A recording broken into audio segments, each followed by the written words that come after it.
You're ready to apply. You send a nice email, a short introduction about yourself and what you do, and then nothing. Weeks go by and still nothing. And then you check the listing and the place is already rented out. That's because in Germany, landlords expect a full rental application folder, which can feel more intense than a job interview. Here's what you should already have. Schufa report. It's a credit score document. If you're new to Germany and don't have one yet, explain that clearly in your email. If you're not new, you can quickly check your Schufa score using this QR code or the link in the description. Proof of income. Usually your last 3 payslips or an Arbeitsvertrag. Identification. Passport or Aufenthaltstitel. Mietschuldenfreiheitsbescheinigung. Yeah, it's a mouthful. It's a certificate from your last landlord saying that you don't owe rent. If this isn't possible, in case you just arrived, write a short explanation detailing your situation. Personal letter. Optional, but it does help. Talk about yourself like a human. Say why you're moving. Germans love stability,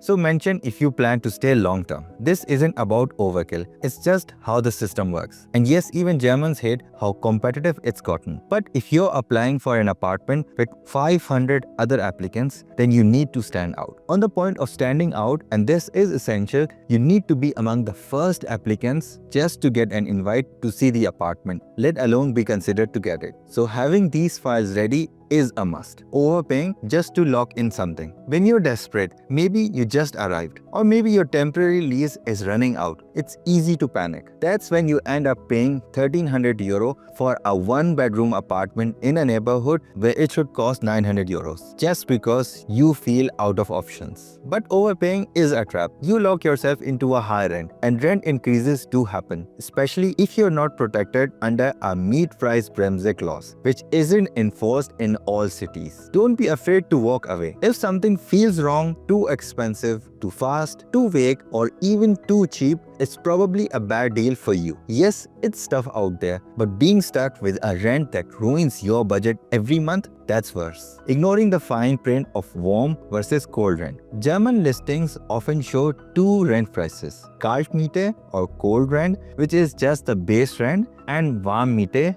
or warm rent, which is rent plus extra costs like heating and water. So if you see an ad for 800 euros, but it's 800 euros kalt, be ready for about 1000 euros warm. And even that warm rent doesn't usually include electricity, internet, or the German broadcasting fee you'll get a surprise letter about. Also know that the warm rent is only an estimate. Once a year, the landlord sends you a Nebenkostenabrechnung, which is a breakdown of what you actually used. If your heating was too high, you might owe an extra 200 or 300 euros. Use less, you get a refund. So yeah, that flat rent thing doesn't really exist here. Always ask what's included. Always ask about the Nebenkosten breakdown, and always set aside a little monthly cushion just in case. Thinking unfurnished means what it does back home. You see a listing for a price, it's affordable, the location is good, and it says unmobiliert. No problem, right? You've got a bed and a couch anyway. But then you show up and there's no kitchen, no stove, no sink, no cabinets. Sometimes not even lights. Welcome to German rentals, which often means bring literally everything except the walls. You'll need to budget for a kitchen installation or find a place where the tenant is selling their old one and negotiate to take it over. Sometimes they'll want 1000 euros, sometimes 5000 euros. And yes, you often have to buy it if you want the apartment. So always ask, does the kitchen stay? How old is it? Is it included in the rent, or is it being sold separately? Because no one wants to find out on move-in day that the kitchen went out the door with the last tenant. And some landlords are pure evil with unrealistic asks. I went to see an apartment with a kitchen. It was small but decent. However, the landlady wanted an extra 200 euros per month just to rent out the kitchen, which wasn't even new. So suppose I stayed in that apartment for just a year. I would have paid 2400 euros for the kitchen, which obviously costs less than that. And when I left, it would have still been the property of the landlady, which is mind-blowing, but it does happen. Talking about something that should happen, hitting the like button if you're getting value from this video, and subscribing would also help. Not knowing your rights, or that you do have rights. You'd be amazed how many expats think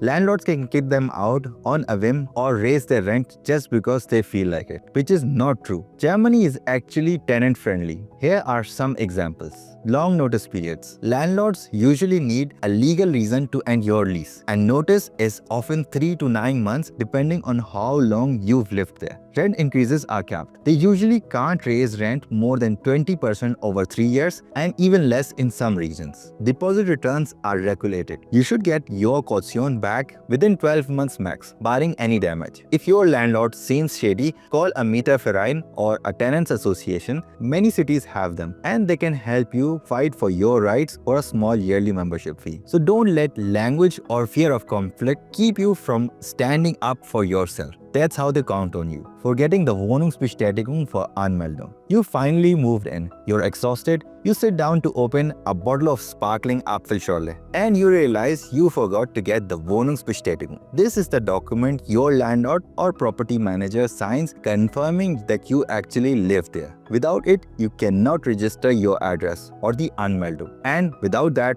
no bank account, no health insurance, no tax ID. It's like a domino chain of administrative horror. So always make sure your landlord is ready to give you the document on moving day and not maybe next week. Without it, you're officially nowhere, leaving too late and losing your deposit over tiny stuff. In Germany, moving out can feel more like staging a house for a photo shoot than, well, moving. Landlords expect you to return the flat in a nearly pristine condition, especially if it's a private landlord and not a big rental company. Some things they might deduct your deposit for are dirty windows, yellowed walls, even if you didn't smoke, not defrosting the freezer, small nail holes. When you're planning your exit, take photos before and after. Clean thoroughly. If the walls are white when you arrived, they need to be white when you leave. It's that literal. And if there's damage, fix it, or at least talk to the landlord honestly about it. That 1500 euros deposit can disappear fast if they feel justified. Obviously, some landlords always find ways to take your deposit. So make sure you read your rental agreement properly and see what you have to do. Assuming subletting is always legal.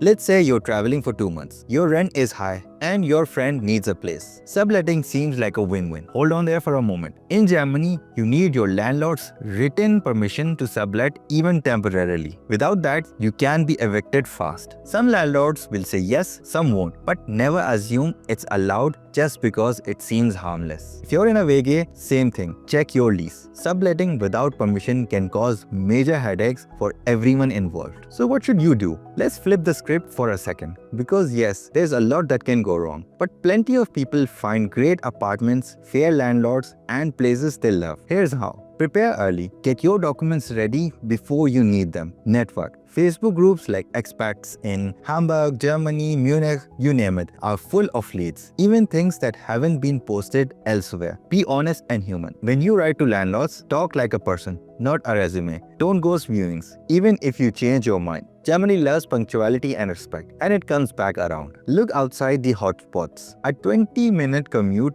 could save you hundreds a month and some peace of mind. Now, renting in Germany is weird, but it's survivable. This whole renting game, it's strange, it's stressful, and sometimes it feels like a test no one told you about. But the more you know and the more you talk to other expats, the clearer it gets. You're not alone in this. We've all made the same mistakes. Signed leases we didn't fully understand, paid for kitchens we didn't know we had to buy, spent weekends scrubbing grout to get our deposit back. But we figured it out. We always do. Now, as a renter in Germany, there are certain things that can help you reduce your rent. I talk about those in this video. And here I talk about 9 important things you must know as a tenant. So thanks for watching, bleib gesund, and I'll see you in one of these videos.